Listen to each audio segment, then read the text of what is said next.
Brian Michael Bendis and Scott Godlewski conclude the time travel saga as the Age of Heroes is destroyed and Vandal Savage rules all, and it's up to a few surviving heroes to stop his reign. Brian Michael Bendis finishes up his time with the Legion and the Justice League with a bit of a celebration of the Age of Heroes, using the issue to finish up the book's time travel arc and put all the toys back in the box, albeit this time with a few rejigs to the overall Age of Heroes in DC. The big one being the entire age begins with Jonah Hex, who was a very cool surprise to see pop up in this final issue, although I wish we had seen more of him and more of him getting involved in everything. But I like the cap off with him essentially beginning the Age of Heroes by rescuing Vandal Savage, who in a nice bit of irony tried so hard to end the Age of Heroes but ended up becoming its genesis. Bendis also makes it clear, although it was pretty much clear in the previous issues, that the Great Darkness here isn't the literal Great Darkness we see in Dark Crisis, just Owen technology Vandal used and repurposed to emulate the Great Darkness to hide his identity, meaning this book doesn't step on the toes of Dark Crisis or the original Dark Crisis event in the Legion books.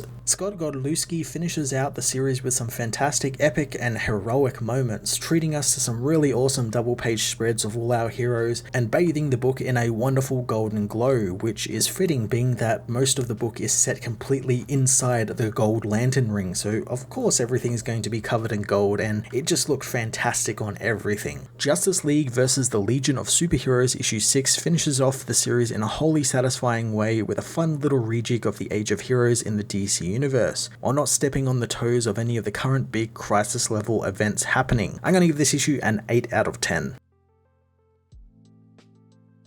Justice League vs. the Legion of Superheroes issue 6 heads to the 1800s, where Sheriff Vandal Savage checks in on Miss Lucy and her baby, finding that they are doing okay as a fight breaks out of the nearby saloon. Vandal puts a stop to it and the men become scared of him, running away as the town goes back to normal. Vandal soon spots a shadowy figure walking towards the town, turning to confront it, readying his hand on his 6-shooter, but then the person fades away. Vandal heads back to the sheriff's office, where he has chained up Batman, telling Bruce that he is trying to share his art with him in the form of this new world, but he now realizes it's a painting only he can see, and only he can fully experience a world without an Age of Heroes. Vandal wonders if it's sunk into the hero yet that everything he's done or ever will do will never happen, and has never happened, and no one will remember him. Batman stays silent all through Vandal's gloating monologue as the man throws his half-eaten apple at the hero, told that he would spend many nights thinking how he can't be Batman and he is nothing special, and that's what made it infuriating. Batman soon says that he can't figure out how Vandal did it, so Vandal screams that he's just smarter than Batman, leaving to deal with his men bringing him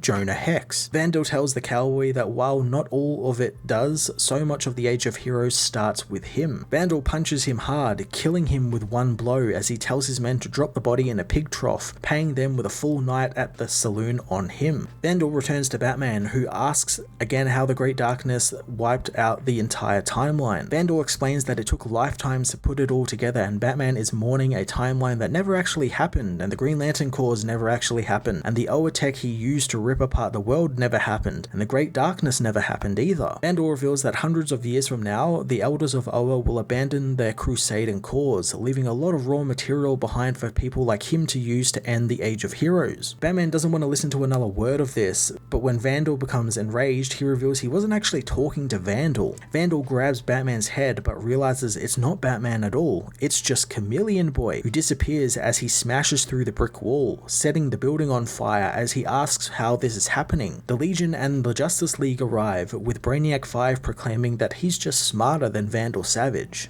Later on, the villain is trapped in the Gold Lantern Ring, and always has been since the heroes discovered him, combining some of their powers to remove him from reality and imprison him in the ring. And while he was busy playing Cowboy God, they contained the Great Darkness, despite it damaging elements of the time stream. Vandal asks why they put him through this charade, learning from Batman that the multiple levels of confession were needed, like physical, metaphysical, and verbal confession, all of which they now have. Vandal asks whose justice this belongs to, as the Elders of Oa reveal themselves, thanking their Lantern Kala, the Legion, and the League for saving them. They tell Vandal that he himself is an agent of darkness, but Vandal refuses to acknowledge their authority over him, but the Elders sentence him all the same, telling him that he will now be non-existent. They know that Vandal shows no remorse for what he did, and thanks to the damage and severity of the time travel that he did, he will be removed from all existence, and his counterparts in other multiverses will be put on a watch list for any similar problems. Vandal conjures up his dark ring, firing it at the Gold Lantern, as Brainiac notes that this is the source of his great darkness. Gold Lantern meets Vandal's power with his own, demanding that he hand over the ring before it destroys himself, since he's learned a great deal from his horror and madness. Vandal and his power suddenly vanish from existence as the Elders reveal that they have removed Vandal and the power from all of reality. Kala thanks the Elders for this entire experience. The Elders think that now, thanks to what Kala has done, it is time to birth a new Gold Lantern Corps, and Kala will be their leader, hoping that he will venture out into the universe and find new recruits. Kala thanks the Legion for their friendship as Brainiac asks if the League want to head home now. The team do, however, they decide a moment of celebration is in order. Later on at the celebration, Wonder Woman says that the Legion and the future they have is the most beautiful thing they have ever seen, and the Justice League are working towards something like this, and it's nice to see they don't mess it up. Brainiac says that once the League are sent home, they have to stop all time travel as the damage done by the Great Darkness and other abuses is unprecedented. The heroes continue the celebration of the 21st century heroes as elsewhere in time, an unconscious Vandal Savage is found by Jonah Hex, who helps the man up onto his horse, knowing that with some soup, they'll help get him set straight.